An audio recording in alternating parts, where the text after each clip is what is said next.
The bedroom clock glowed, 11:58 p.m. Peter Arkson lay perfectly still in bed, pretending to sleep. Through half-closed eyes, he watched his wife Jennifer slip out from under the covers. She moved quietly, carefully, like someone who had done this many times before. She paused at the bedroom door, looking back at him. Peter controlled his breathing, keeping it slow and steady.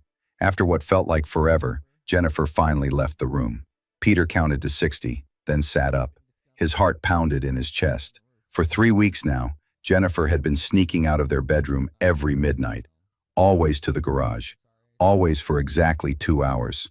And always, she returned acting like nothing had happened. At first, Peter thought he was imagining things. Maybe she couldn't sleep and went downstairs for tea. But tea doesn't take 2 hours. And tea doesn't require locking yourself in the garage. Tonight, he would follow her. Tonight, he would finally know the truth. Peter grabbed his phone and checked the time. 12:01 a.m. He stood slowly, his bare feet silent on the carpet. Their house in suburban Chicago was quiet, except for the soft hum of the air conditioning. Before we continue with the story, please subscribe to my channel. It takes just 1 second, but it means the world to me and helps me continue creating stories you love. Also, tap that like button. It really helps other people discover this channel. And drop a comment telling me what city or country you're watching from. Now, let's get back to Peter and Jennifer's mysterious midnight routine. He reached the staircase and looked down. A faint light glowed from under the garage door. His stomach twisted with fear and anger. What was his wife of 8 years doing in their garage every midnight? The possibilities running through his mind were dark. An affair? But who meets their lover in a garage? Drugs? Jennifer had never shown any signs. Gambling? Planning to leave him? Peter descended the stairs, each step careful and measured. When he reached the bottom, he heard something that made him freeze. Music. Very soft, but definitely music. And was that humming? He moved closer to the garage door. His hand reached for the doorknob, then stopped. Part of him didn't want to know. Part of him wanted to go back to bed and pretend everything was fine. But he couldn't. Not anymore. Before he could open the door, his phone buzzed. A text from his best friend Marcus. "Did you talk to Jennifer yet? You can't keep avoiding this conversation." Peter had told Marcus about Jennifer's midnight disappearances last week. Marcus had been direct. "Man, you need to confront her. This is not normal behavior." But confrontation had never been Peter's strength. In their 8 years of marriage, he and Jennifer rarely fought. They talked things through calmly, reasonably. But how do you calmly ask your wife why she's been sneaking into the garage every night at midnight? Peter put his phone on silent and reached for the doorknob again. The door was locked. His heart sank. Jennifer had locked the garage door from the inside. She had never done that before. They didn't even have a lock on this door until last month, when Jennifer insisted on installing one. "For safety," she had said. "What if someone breaks in through the garage?" Peter had thought it was strange but said nothing.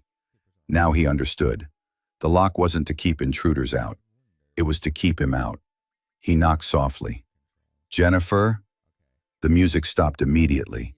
Footsteps approached the door. "Peter?" Jennifer's voice sounded nervous. "What are you doing up?" "I could ask you the same thing." Silence. Long, uncomfortable silence. "I'll be up in a few minutes," Jennifer finally said. "Go back to bed." "Jennifer, open the door." "Peter, please, just go upstairs." His anger flared. "You've been coming down here every night for 3 weeks. You lock yourself in our garage for 2 hours. You won't tell me what you're doing. And you expect me to just go back to bed?" More silence. "Are you having an affair?" Peter asked, his voice breaking slightly. "Is someone in there with you?" "What?" "No." "Peter, no, it's nothing like that." "Then open the door." "I can't." "You can't? Or you won't?" Jennifer's voice was quiet when she answered. "I'm not ready for you to see."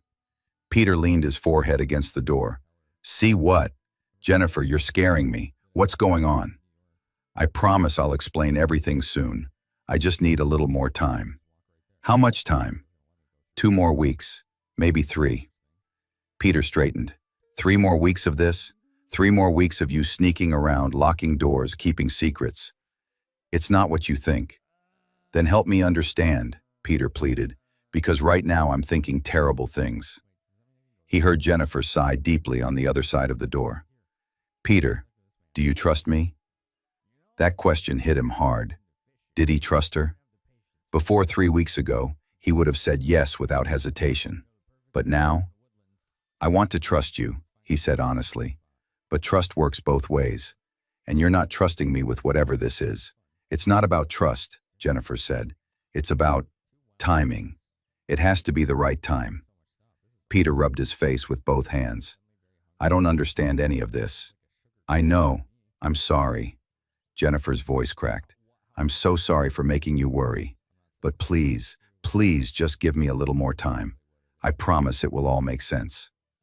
Peter stood there, torn between demanding she open the door right now and respecting her request for time.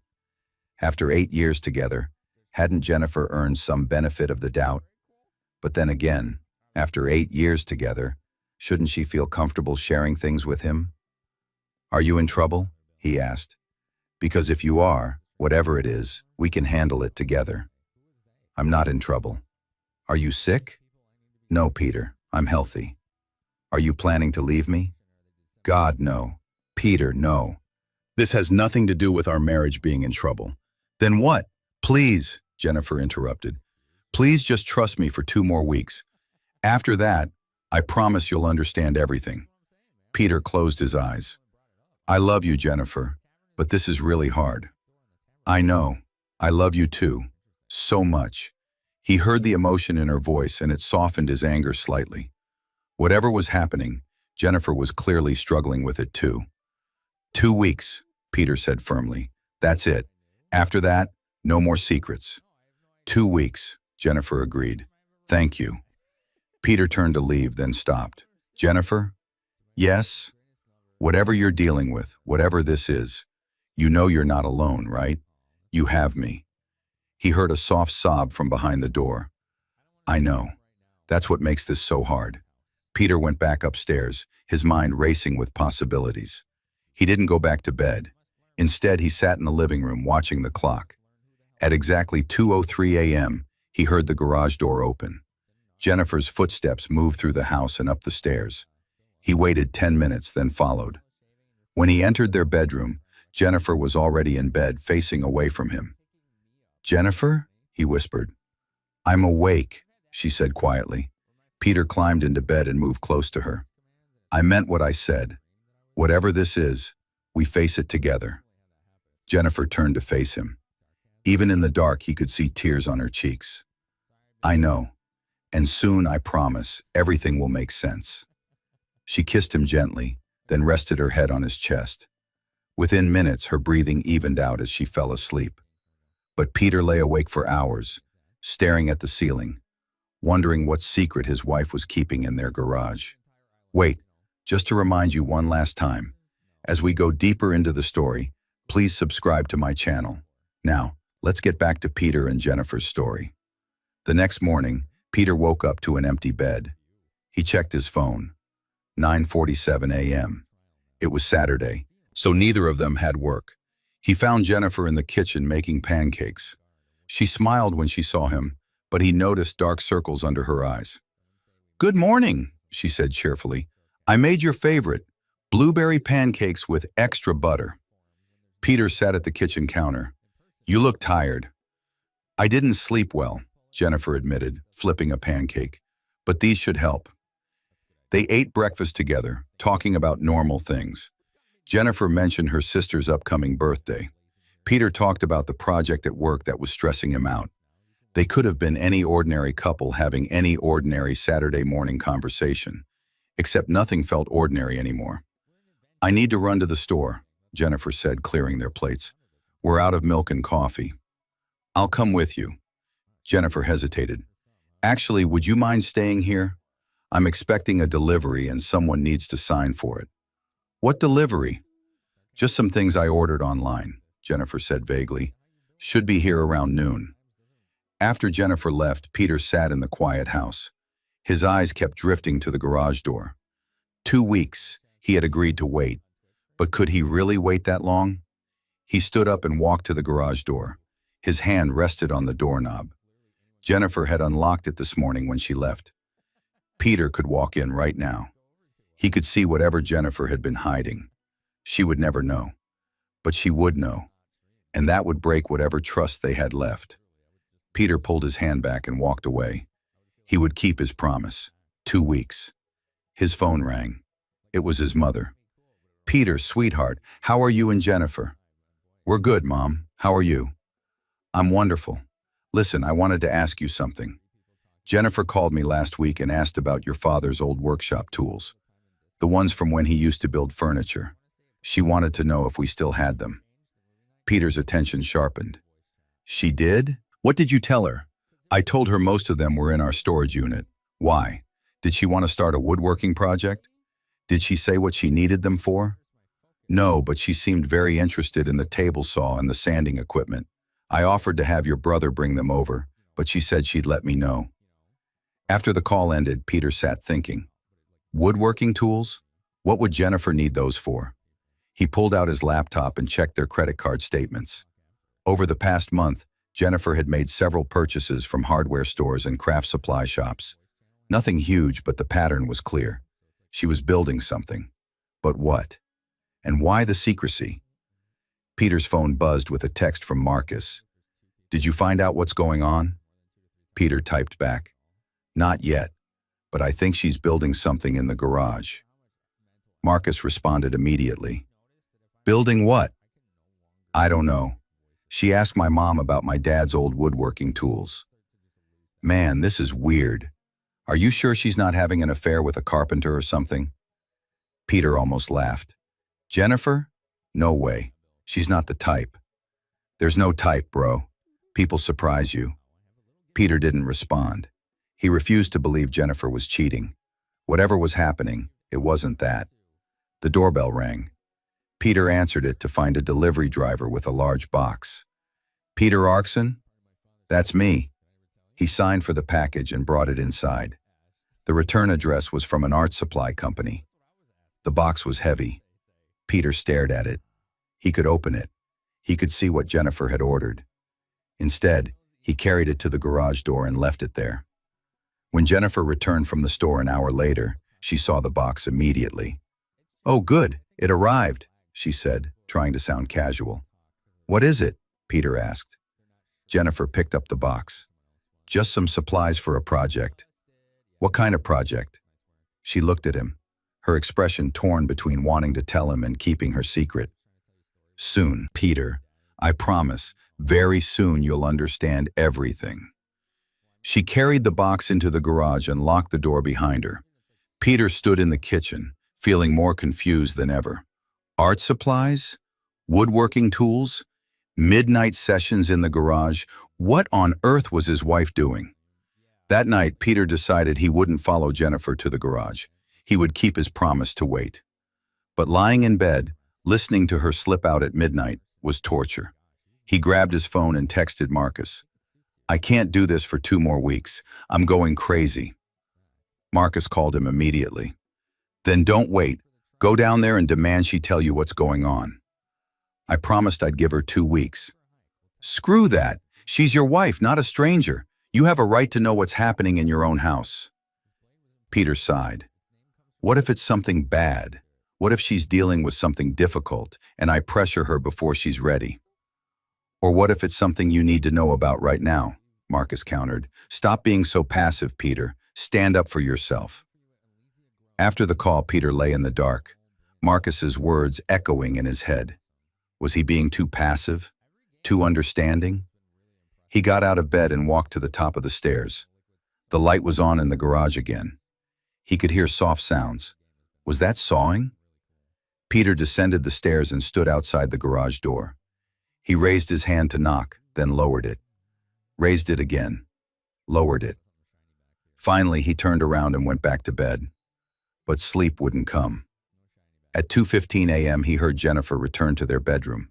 She climbed into bed carefully, trying not to wake him. "Can't sleep?" she whispered, apparently sensing he was awake. "No." Jennifer moved closer and took his hand. I'm sorry for putting you through this. Then end it. Tell me what's going on. I can't. Not yet.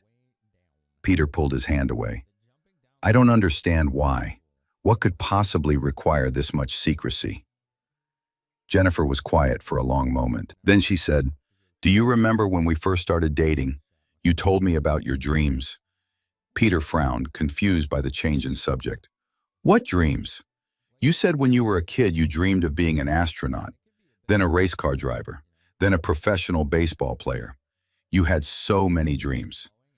Jennifer, what does this have to do with? And I told you about my dream, she continued. The one thing I wanted to do more than anything else in the world. Peter closed his eyes, remembering. They had been dating for 3 months, sitting in his old apartment, talking late into the night about their childhoods, their hopes, their fears. You wanted to be an artist, he said softly. Yes, but you said your parents pushed you into business school instead, said art wasn't practical. And I listened to them, Jennifer said. I got my business degree. I got my job at the marketing firm. I became responsible and practical and sensible. And I buried that dream so deep, I almost forgot about it. Peter turned to face her in the dark. Jennifer, please let me finish. For 8 years I've been happy with you. I love our life together. I love our home, our routines, everything we've built. But lately I've been feeling this emptiness, this voice in my head asking, what if? She took a shaky breath. What if I had pursued art? What if I hadn't given up on that dream? Would I be a different person? Would I be more fulfilled? Peter reached for her hand again. You could have told me this. I know, but I felt ashamed. Here I am, 32 years old, with a good job and an overwhelming husband, and I'm having some kind of early midlife crisis about dreams I gave up 15 years ago. So the garage, Peter began, is where I've been trying to reconnect with that part of myself, Jennifer finished. I've been teaching myself to paint again, to create, to see if that dream still means something, or if I've outgrown it. Peter felt relief wash over him. That's what this is about? Art? I know it sounds silly. It doesn't sound silly at all. He pulled her close. But why the secrecy? Why midnight? Why not just tell me? Jennifer buried her face in his chest. Because I didn't know if I'd be any good. Because I didn't want you to see me fail. Because I needed to do this for myself, without anyone's opinions or expectations weighing on me. Peter held her tight. You could never fail in my eyes. That's exactly why I couldn't tell you, Jennifer said. You're so supportive, so encouraging. I needed to figure out if I actually had talent or if I was just chasing a childish fantasy. They lay there in the darkness, holding each other. So when can I see? Peter finally asked. Jennifer smiled against his chest. 2 more weeks. I want to finish the piece I'm working on. Then I'll show you everything. What are you painting? Something special, Jennifer said mysteriously. Something for us. Peter kissed the top of her head. I'm proud of you for pursuing this. I wish you had told me sooner, but I understand why you didn't. Thank you for being patient with me, Jennifer whispered. And thank you for not breaking into the garage, even though I know you wanted to. Peter laughed softly. You know me too well. They fell asleep wrapped in each other's arms. The mystery finally explained. Or so Peter thought. The next 2 weeks passed more easily. Knowing Jennifer wasn't hiding anything sinister made her midnight garage sessions easier to accept.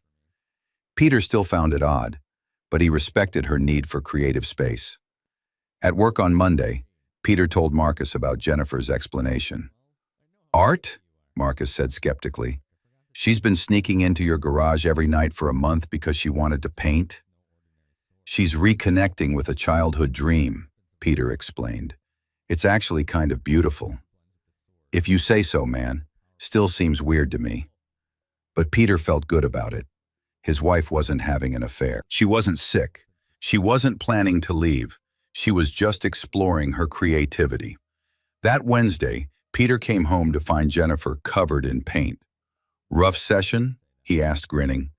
Jennifer looked down at her splattered clothes and laughed. I got a little carried away. but it's coming together beautifully. Can I see yet? One more week, Jennifer said, holding up one finger. I promise. Peter helped her clean up, and they spent the evening watching movies and eating takeout. It felt like old times, before the midnight mysteries began. On Saturday, they drove to Jennifer's sister Rachel's birthday party. The whole family was there. Jennifer's parents, her two siblings, various aunts and uncles and cousins. During dinner, Jennifer's mother Patricia pulled Peter aside. "How is Jennifer doing?" Patricia asked quietly. "She's great. Why do you ask?" Patricia glanced toward Jennifer, who was laughing with her sister. "She's been calling me a lot lately, asking questions about when she was a child." "What kind of questions?" "About her artwork from when she was young. About why we pushed her toward business school. About whether we still had any of her old paintings." Patricia's expression was troubled. "I'm worried we damaged her by not supporting her dreams." Peter put a comforting hand on his mother-in-law's shoulder. "Jennifer is fine. She's actually been working on her art again." Patricia's eyes widened. "She has? When?" "At night, in our garage. She's been teaching herself to paint again." Patricia's face lit up. "Really? Oh, Peter, that's wonderful. She was so talented as a child, so creative and passionate." "She still is," Peter said. "She's just been hiding it." After the party on the drive home, Jennifer was quiet. "Your mom told me you used to be an amazing artist," Peter said. Jennifer smiled sadly. "I was okay. She said you were passionate and creative." "I was a kid. Kids are supposed to be passionate about things." Peter reached over and took her hand. "It's okay to be passionate about things as an adult, too. You know that, right?" Jennifer squeezed his hand. "I'm learning." That night, instead of going to the garage at midnight, Jennifer stayed in bed. Peter woke up around 12:30 and realized she was still beside him. "Not working tonight?" he whispered. "I needed a break," Jennifer said. "Besides, I'm almost done. Just a few more sessions." Peter pulled her close. "I can't wait to see what you've created." "I hope you love it," Jennifer said softly. "I made it for you." "For me?" "For us. For our anniversary." Peter had completely forgotten. Their 8th anniversary was next week. "I'm so sorry, I don't have anything planned." Jennifer laughed. "Peter, I've been sneaking around every night for a month. I think I win the gift-giving competition this year." They both laughed, and then Jennifer kissed him deeply. "I love you," she whispered. "Thank you for being patient with me, even when I was being ridiculous and secretive." "I love you too," Peter replied. "And you weren't being ridiculous." The next morning, Peter woke up determined to do something special for their anniversary. If Jennifer had spent a month creating art for him, the least he could do was plan something meaningful. He called Marcus for advice. "Dude, you forgot your anniversary? After all this drama?" "I didn't forget exactly. I just wasn't focused on it. Because you were too busy worrying about your wife's midnight garage activities." "Fair point. So what should I do?" Marcus thought for a moment. "Remember that restaurant you took her to on your first anniversary? The Italian place with the rooftop seating?" "Giancarlo's.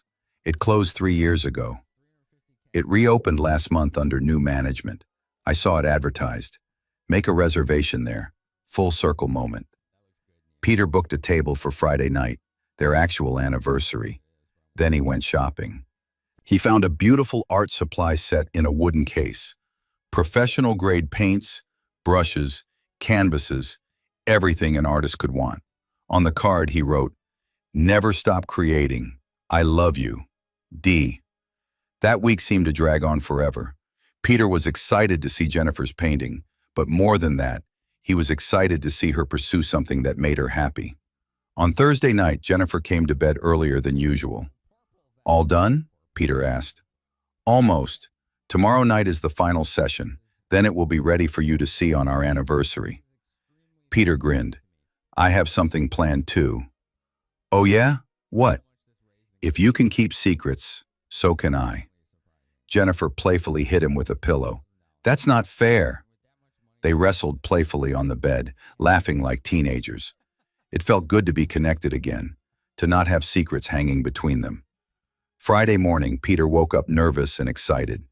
He had taken the afternoon off work to prepare. He picked up fresh flowers, stopped by the bakery for Jennifer's favorite dessert, and confirmed their restaurant reservation. When Jennifer came home from work, Peter was waiting with a single rose. "Happy anniversary," he said, kissing her. Jennifer's eyes filled with happy tears. "Happy anniversary. Are you ready to see your gift?" "Are you ready to see yours?" They both laughed. "You first," Jennifer said. "Come to the garage."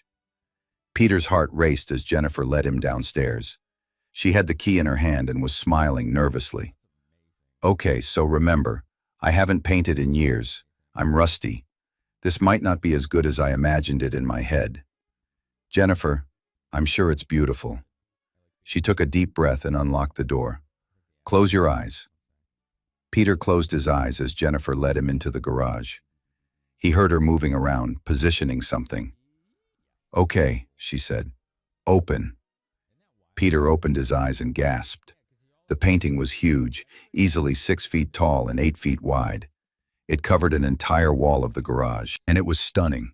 The painting showed their house, but not as it looked in real life. Jennifer had painted it in vibrant, dreamlike colors. The sky was purple and gold. The trees were silver and blue. The flowers were colors that didn't exist in nature. And in front of the house stood 2 figures, clearly Peter and Jennifer, holding hands. But they weren't painted realistically. They were impressionistic, made of swirling colors and light, as if they were made of pure energy and love. Around the edges of the painting, Jennifer had incorporated smaller scenes from their relationship. Their first date at the coffee shop, their wedding day, vacations they'd taken, quiet moments at home. Each memory was rendered in the same dreamlike, colorful style. It was beautiful. It was personal. It was perfect. "Jennifer," Peter breathed, "this is incredible." "You really like it?" Jennifer asked nervously. "Like it? I love it. This is the most amazing gift anyone has ever given me." Jennifer beamed. "I wanted to capture what our life together feels like. Not what it looks like, but what it feels like. All the colors and emotions and memories." Peter pulled her into a tight hug. "You captured it perfectly." They stood there, holding each other, looking at the painting. "So this is what you've been doing every night," Peter said, "creating this masterpiece." "I worked on it in sections," Jennifer explained, "starting with the house, then adding us, then all the little memories. It took every night of those 4 weeks, but I wanted it to be perfect." "It is perfect," Peter assured her. "Where should we hang it?" Jennifer's face lit up. "You want to hang it?" "Of course. This needs to be displayed properly. Maybe in the living room?" "That's a big wall space." "For a big, beautiful painting." Peter took her hands. "Jennifer, you're incredibly talented. This isn't just good for someone who hasn't painted in years. This is professional quality." Jennifer blushed. "You're malicious because you love me." "I am biased because I love you," Peter agreed. "But I also know art, and this is art." He led her back into the house and handed her the wrapped gift he'd prepared. Jennifer opened it carefully and gasped when she saw the art supplies. "Peter, these are professional grade. These are expensive." "Because you're going to need them," Peter said.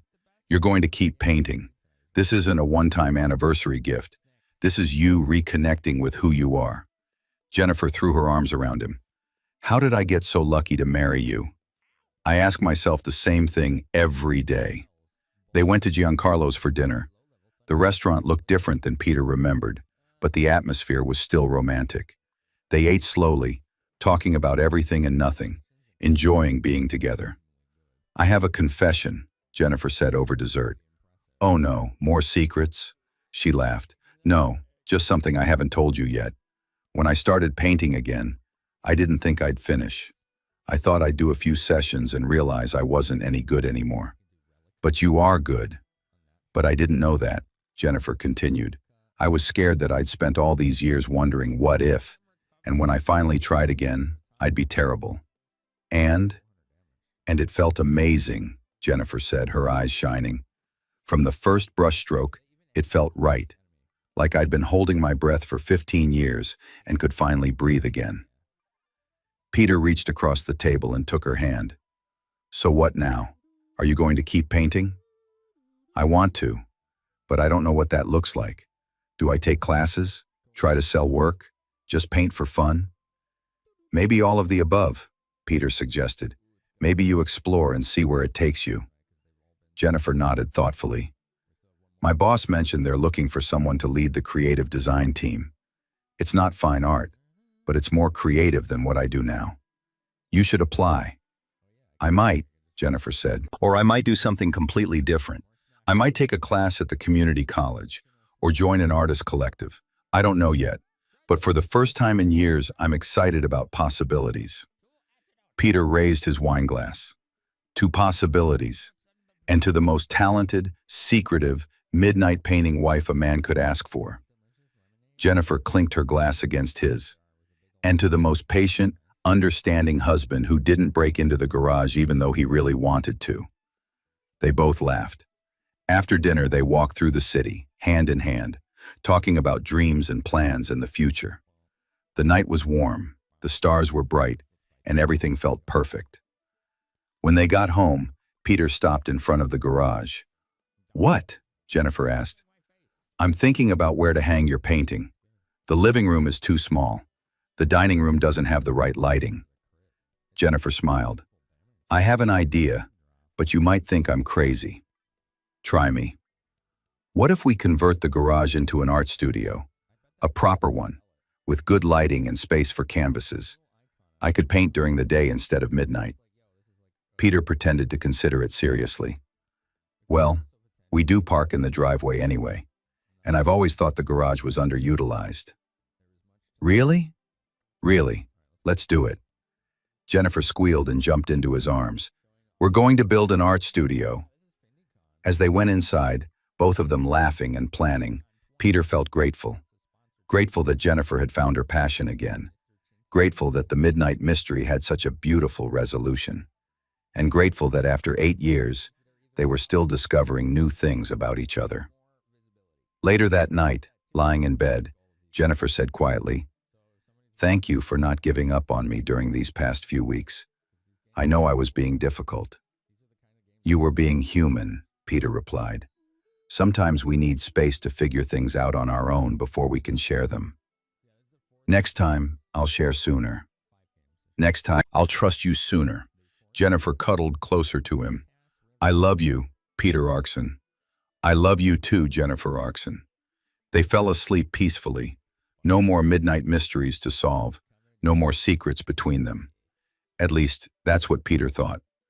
But he was about to discover that Jennifer's painting was hiding one more surprise. One that would change their lives in the most unexpected and beautiful way. 3 days after their anniversary, Peter came home from work to find Jennifer sitting at the kitchen table with a strange expression on her face. "What's wrong?" he asked immediately. Jennifer looked up at him, her eyes wide. "Nothing's wrong. Actually, something might be very right, but also terrifying and exciting, and I don't know how to say it." Peter sat down across from her, confused. "Just say it." Jennifer slid a small white stick across the table. Peter stared at it for 3 seconds before his brain processed what he was seeing. A pregnancy test, with 2 pink lines. "You're—" He couldn't finish the sentence. "Pregnant," Jennifer completed. "I'm pregnant." Peter looked from the test to Jennifer and back to the test. "But how? I mean, I know how, but we've been careful. We agreed we'd wait a few more years before starting a family." "I know," Jennifer said, her voice shaky. But apparently life had other plans. Peter stood up and paced the kitchen. Okay, this is big." "Are you upset?" Jennifer asked quietly. "Upset? No. I'm shocked. I'm overwhelmed. He stopped and looked at her. "How do you feel?" Jennifer's eyes filled with tears. "Honestly, I'm terrified. We weren't planning this. I just reconnected with my art. I was thinking about changing careers, and now there's a baby coming, and everything is going to change." Peter sat back down and took her hands. Everything's already been changing. We'll figure this out together. You're sure you're not upset? Jennifer, I'm going to be a father. A smile slowly spread across Peter's face. We're going to have a baby. Jennifer smiled through her tears. We're going to have a baby. They both started laughing and crying at the same time, overwhelmed by the news. Wait, Peter said suddenly. When did you know? Is this why you've been acting different? Jennifer shook her head. I just found out this afternoon. I thought I had the flu, so I went to the doctor. They did a test and, surprise. How far along are you? About 6 weeks. The doctor said everything looks healthy so far. Peter did quick math in his head. So you were pregnant when you were painting? When you were spending all those nights in the garage? Jennifer nodded. I had no idea. I thought I was just exhausted from staying up late painting. Peter laughed. So our baby's first experience was watching you create a masterpiece. An artist from the start, Jennifer said, smiling. They spent the rest of the evening talking about the future, names they liked, how they'd convert the spare bedroom into a nursery, whether they should find out the gender or wait. It felt surreal and wonderful and terrifying all at once. There's something else, Jennifer said as they got ready for bed. Something I need to tell you about the painting. Peter looked at her curiously. What about it? Come with me. They went down to the garage where the massive painting still stood against the wall, waiting to be moved to its new home in Jennifer's future studio. Jennifer turned on all the lights and pointed to a section of the painting Peter hadn't looked at closely before. It was in the upper right corner, partially hidden by swirling clouds and colors. Look closer, Jennifer urged. Peter stepped forward and squinted. Hidden in the abstract swirls was a tiny figure. No, not just one figure, 3 tiny figures. They were painted so subtly that you'd miss them unless you knew to look. Are those children? Peter asked. Jennifer nodded. I painted them without really thinking about it. It was the last thing I added on that final night. I felt compelled to include them, but I didn't understand why. Peter stared at the 3 small figures holding hands between the painted versions of him and Jennifer. 3 kids? I painted 3, Jennifer confirmed. I don't know why 3 specifically. It just felt right. They stood in silence, looking at the painting with new understanding. Do you think, Peter started, then stopped, that I somehow knew? Jennifer finished. That's crazy, right? There's no way I could have known I was pregnant. But you painted children into our family portrait weeks ago. Jennifer touched her stomach gently. Maybe on some level my body knew. Or maybe it's just coincidence. Or maybe, Peter said softly, it's meant to be. The next few weeks were a whirlwind. Jennifer had morning sickness that lasted all day. Peter became an expert at making ginger tea and keeping crackers by the bed. They told their families, who reacted with joy and excitement. Peter's mother cried happy tears. I'm going to be a grandmother. Jennifer's parents were thrilled but also emotional. We're so happy for you both, Patricia said. And Jennifer, I'm so glad you found your art again before the baby comes. You'll need that creative outlet. Marcus congratulated Peter with a knowing smile. See, the garage mystery had a happy ending after all. Though I bet you weren't expecting this particular ending. None of this was on my bingo card for this year, Peter admitted. They started preparing the house for the baby. Peter spent weekends painting the nursery a soft yellow color, neutral, since they had decided to wait and be surprised about the gender. Jennifer designed a mural for one wall, the same dreamy, colorful style as her anniversary painting, but featuring animals and clouds and stars. You're so talented, Peter said, watching her work. This baby is lucky to have such a creative mom, and such a supportive dad, Jennifer replied. One evening, as they were assembling a crib, Jennifer suddenly stopped. Peter, I've been thinking about something. Yeah? Remember how I painted 3 children in our portrait? I think about it every time I look at the painting, Peter admitted. They had hung it in the hallway where they could see it every day. What if it means we're having triplets? Jennifer said quietly. Peter dropped the screwdriver he was holding. Triplets? Did the doctor say anything about that? No, but my next ultrasound is in 2 weeks. They'll be able to see more clearly then. Peter sat down on the floor. Triplets. That would be overwhelming? I was going to say amazing. Overwhelming too, but amazing. Jennifer sat beside him. You wouldn't freak out? I'd probably freak out a little, Peter admitted. But we'd handle it. We handle everything together. The 2 weeks until the ultrasound felt like 2 years. Peter found himself staring at the painting constantly, counting the 3 tiny figures Jennifer had painted. Finally, the day arrived. They sat in the doctor's office, holding hands tightly as the ultrasound technician spread gel on Jennifer's growing belly. Let's see what we have here, the technician said cheerfully, moving the wand across Jennifer's stomach. The screen flickered with grainy black and white images. Peter had no idea what he was looking at. There's baby, the technician said, pointing to a shape on the screen. Peter and Jennifer both leaned forward. And, the technician moved the wand slightly. There's another baby. Jennifer gasped. Twins? Hold on, the technician said, moving the wand again. And there's number 3. The room went completely silent. 3? Peter whispered. We're having triplets?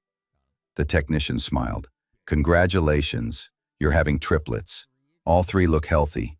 Good heartbeats on all of them. Jennifer started crying. Peter started laughing. Then they were both crying and laughing at the same time. I painted 3, Jennifer kept saying. I painted 3 children, and there are 3 babies. Maybe you're psychic, Peter joked through his tears. Or maybe, Jennifer said, looking at him with wonder, some things are just meant to be. The doctor came in to discuss the pregnancy. Triplets were high risk, she explained. Jennifer would need more frequent checkups. She'd likely need to stop working earlier than planned. The babies would probably be born premature. There were risks to consider. But as Peter listened, all he felt was overwhelming joy. 3 babies, 3 lives, 3 new members of their family. We can do this, he told Jennifer as they drove home. We have to do this, Jennifer replied, laughing. They're already here. That night they stood in front of the painting together. How did you know? Peter asked softly. Jennifer shook her head. I didn't know. I just felt something. When I was painting, I felt like our family wasn't complete with just the 2 of us. So I added children. 3 of them, because that number felt right. 3 feels perfect, Peter agreed. They started preparing in earnest. The yellow nursery would need 3 cribs, not 1. They'd need 3 car seats, 3 times the diapers, 3 times the clothes, 3 times everything. Marcus came over to help build the additional cribs. Man, you don't do anything halfway, do you? Marcus joked. From 0 to 3 kids in one shot. That's how we roll, Peter said, trying to decipher the instruction manual. So is Jennifer still planning to do the art studio? Peter nodded. We're going to finish it before the babies come. She wants a space to create when she has time. Her mom is going to help with the babies so Jennifer can still paint. That's good. She shouldn't give up her dreams just because she's becoming a mom. She's not giving up anything, Peter said firmly. She's adding to her life. The art, the babies, our marriage, it all fits together. The months passed quickly. Jennifer's belly grew to an impressive size. She had to stop working at 7 months, earlier than expected. But she spent her time painting in the newly completed studio, creating artwork for the nursery. She painted 3 portraits, 1 for above each crib.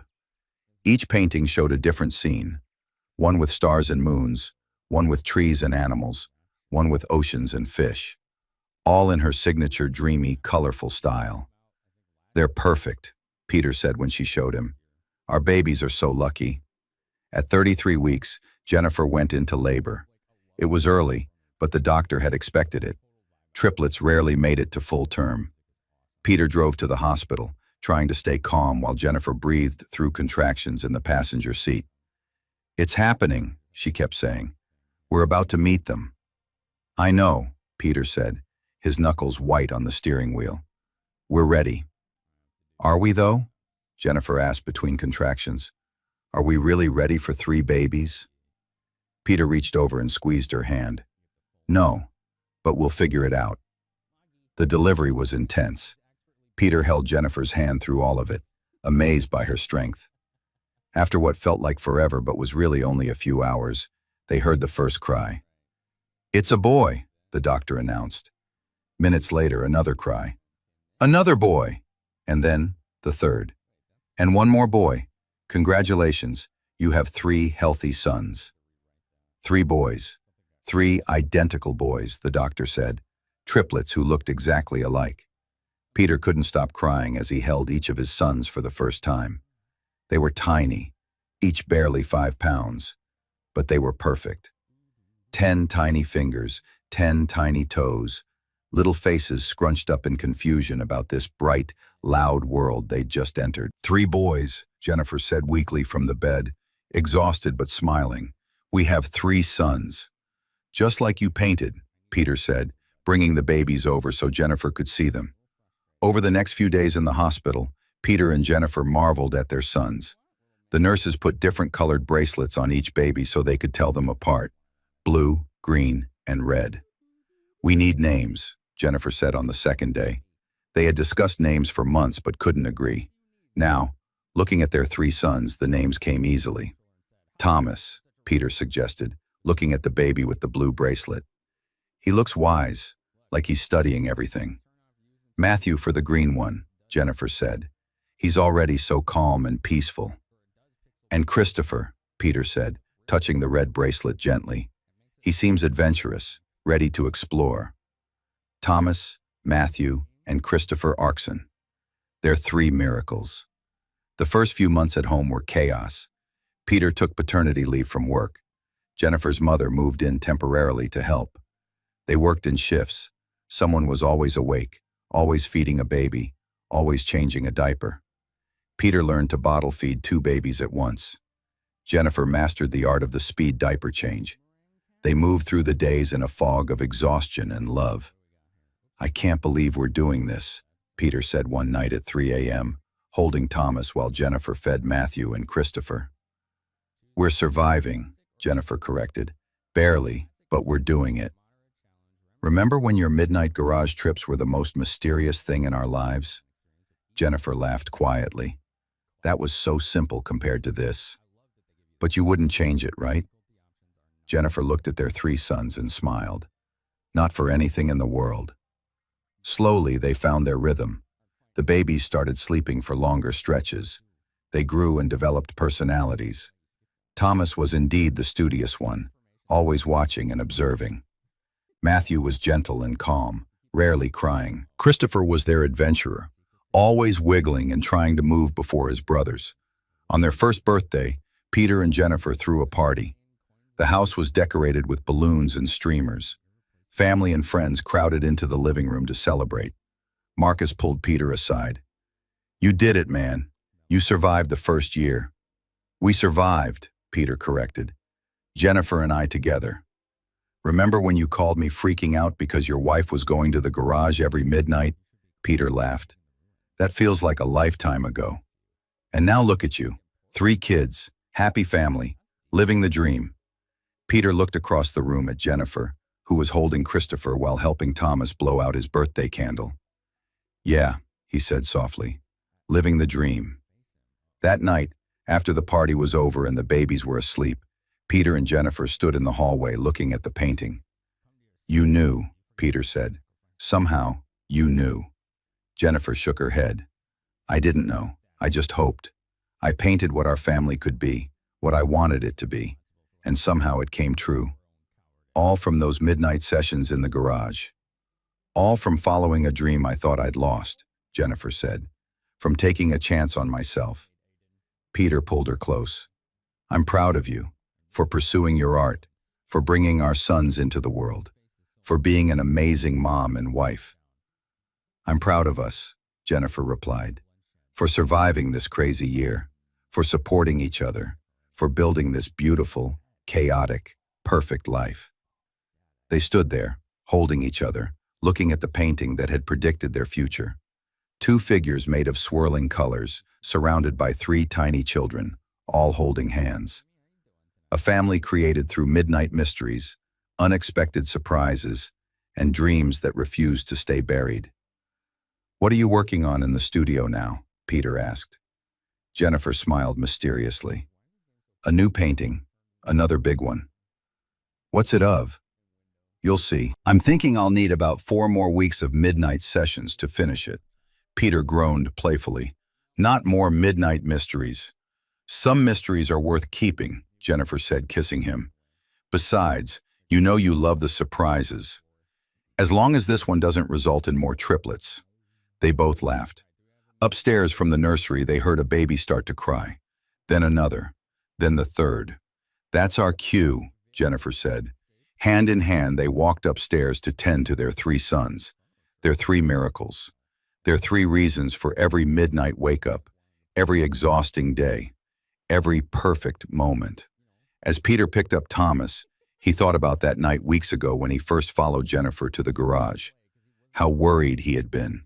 How convinced he was that something was wrong. He had been right that something was happening. But instead of something wrong, it had been something incredibly right. His wife had rediscovered her passion. They had created a family. And all of it started with a mystery in the garage at midnight. Sometimes, Peter thought, the best things in life come from the secrets we keep and the dreams we finally have the courage to pursue. Jennifer appeared beside him, holding Matthew and Christopher. "What are you thinking about?" she asked. "Just how lucky I am," Peter said. "How lucky we are." Jennifer looked at their 3 sons and smiled. The luckiest. From the hallway, they could see Jennifer's painting, the one that had predicted it all. 2 swirling figures of light and color, surrounded by 3 tiny children, all part of one beautiful, impossible, perfect family.